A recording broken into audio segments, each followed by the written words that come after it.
Hi, so this is my setup for my virtual classes. It looks pretty elaborate. We have an external speaker and a microphone headset, which is charging, my iPod, which is currently upstairs, a mixer, and a laptop. Okay. Yes, I did spend money to set all this up, and now my cat is getting, look, there he is. He's getting into this.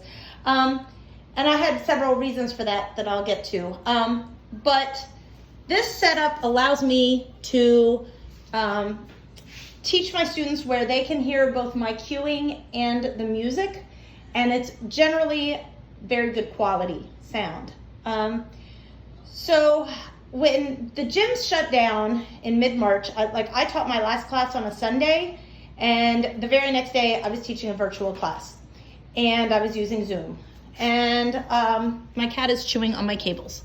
And anyway, so, I didn't know what I was doing. Kitty, stop. And so I had my speaker, because I already had this speaker, and I put my phone next to it, because I was using my phone for my camera. And I taught a Zumba class, and my students told me that the sound went in and out, sounded like it was underwater, da-da-da-da. So I started corresponding with other instructors that I knew were doing virtual classes, like, how are you doing this? Da-da-da, what are you doing? They said, turn the music up really loud and put your phone right next to the speaker. So I did that. And my students said, the sound is better, but we can't hear you cue. And for Zumba, not really a big deal because we're not really supposed to verbally cue anyways, but for things like Zumba toning, Zumba Gold, some other formats, yeah, it's a big deal. You need to hear cueing. So, but for the time being, that was all I could do. Then I found out about sharing sound on Zoom, which I know some of you were doing. The sound quality is very good, but again, you cannot verbally cue because what you're doing is sending the sound directly from your computer to their device. So they're not going to hear any external noises in your home. So you can't verbally cue. So good sound quality, no verbal cueing. And that's fine if your format is one that you can do that with.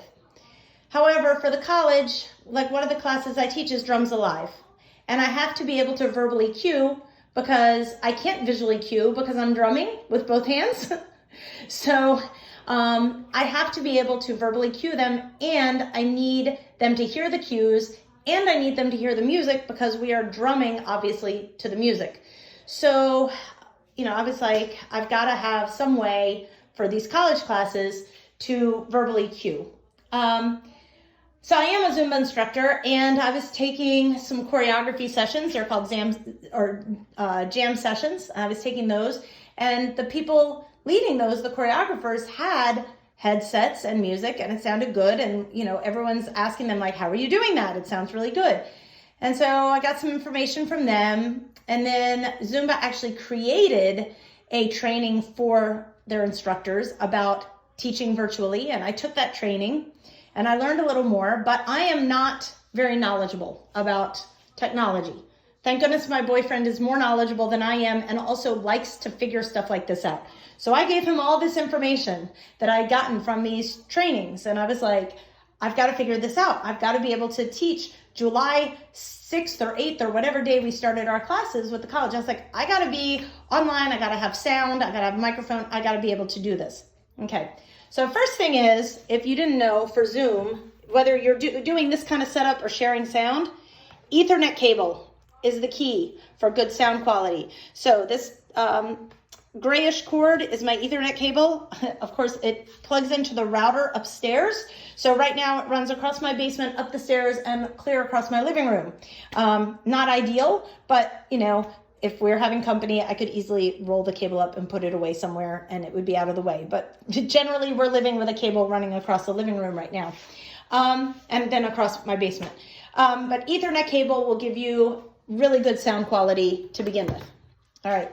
So next thing, if you are not familiar with a mixer, what the heck is the point of this? What does this thing do? It is taking sound from two sources, my microphone and my iPod. It is mixing them so that they go together, and then it's shooting it out to my laptop, which then of course sends it to Zoom, and to my external speaker so that I can hear it too when I'm over here teaching my class. I taught a chair class this morning, so I'm still set up from that. But it allows me to have my sound as well. Okay, so that's the purpose of a mixer. All right, so my microphone, which is charging, like I said, it came with this little thing, and I'll explain what that is in a minute. This microphone is by a company called KimaFun. I ordered it off of Amazon. It cost about $60. You can get less expensive ones, but the reason I chose this one is because it's waterproof, and I do teach aquatic classes, not currently because none of the pools are offering classes, but I thought, well, it'd be nice to have the waterproof. I'll pay the extra 20 bucks or whatever and have that waterproof headset. The negative thing about this is the actual headset, if you look at it, it is not adjustable, and it is too big for me, and it slides down, and then the microphone falls below my chin and my participants cannot hear me. So I had to figure out a way to secure it in place. I tried a baseball cap. I tried, different places for my ponytail. What ended up working is I bought some of those head wrap things, and I look horrible in a head wrap, but this is not a beauty contest, so I don't care. And the head wrap holds it in place pretty well. I still adjust the microphone part a little bit during class, but not a lot. And it pretty much holds it in place so my participants can hear me the whole time. So that's the negative to this headset. You may want to look for one that has an adjustable band. I don't know if that's going to cost more. I have no idea. But like I said, this one was about 60 bucks and it's waterproof. You can get one for like 30 or 40 that's not waterproof. If you don't need waterproof, then, I would save that money. All right. The speaker I already had. This is an Ion block rocker. I actually do not recommend Ion. I have had problems with several Ion speakers. This one actually has lasted pretty well, although physically it's falling apart and being held together with duct tape on both sides. But I've had a couple that like within a month, they have been useless, dead, useless, can't do anything with them. I do not recommend Ion, but there are plenty of speakers out there. Generally, they cost about $100. If you do teach aquatics, you might want to look for one that's waterproof. This one is not, but Ion does make some that are waterproof. But again, I don't recommend Ion as a whole. All right. My mixer is made by this company, Behringer, and the model is the Xenex, I guess, Q502 USB. I ordered this from Guitar Center. Just Google it, you'll find it, Guitar Center. It was quick. I did pay for expedited shipping because I needed it really fast to start my classes. And total with shipping, it cost about $90. There are less expensive ones, also even by Behringer. They were out of stock and I needed this fast. So I was willing to pay more just to have it. But you can buy them for 50, 60 bucks, okay? And my laptop is old. This is an old laptop. It's at least 5 years old. It's probably older than that. And it does just fine for the camera, Zoom, everything. So I didn't buy a new laptop, although I need one, but right now that's not in the budget. Okay, the other thing I had to buy some special USB cables that I'll talk about in a minute. And I had to buy, not USB cables, auxiliary cables. I had to buy a few auxiliary cables, special ones. And I had to buy a USB adapter that I'll talk about. And of course I did buy the Ethernet cord as well. And that wasn't very expensive. All right, so how does this work? Okay, we need to bring in sound into the mixer from my iPod and from my microphone. So my iPod, which like I said is upstairs, normally this would be plugged into my iPod. And I follow it around here. And it is plugged in. Sorry, I'm jerking the camera all over the place. It's plugged into the mixer right here where it says line in 2-3. Okay, so my iPod goes into line in 2-3. This is one of the special cables that I had to buy because one end is little to fit the iPod. The other end is big and fat. So you can see the difference between the two ends, okay? So the big fat end goes into the mixer and the little skinny end goes into the iPod. All right, so I got music going in from my iPod. I need music going in or sound going in from my mic. That's where this thing comes in. This thing plugs in right here where it says mic. Okay, it goes in there. These first two columns of dials all deal with the incoming sound, and it's a lot of trial and error. I set up a Zoom meeting on my computer in the basement. My boyfriend took his phone to the top floor of the house, logged in, and it was like, can you hear me? Can you hear me? Can you hear the music? Can you hear me? Is it balanced? Am I too loud? Am I too soft? Is the music too loud? I can't hear you from upstairs. I need to be able to hear my students, you know. So it was trial and error. But you can see I even wrote on here input, okay? I know that this one that says 2-3 deals with iPod volume coming in because it matches up to up here where it's line in 2-3, line in 2-3, okay?